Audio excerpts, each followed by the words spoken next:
If you're trying to add an NFC card to Apple Wallet, it's important to understand that not all NFC cards can be directly added or copied to your iPhone.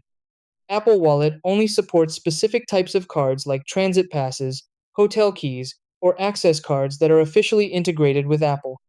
Many users try to scan any NFC card, but the system is designed to work only with supported services for security reasons. The good news is that if your card provider supports Apple Wallet, you can add it Bisuhulat and use your iPhone just like the physical card. In this video, I'll show you how to do it step by step. Try these. Step 1. Check if your card provider supports Apple Wallet integration. Step 2. Download the official app related to your card or service.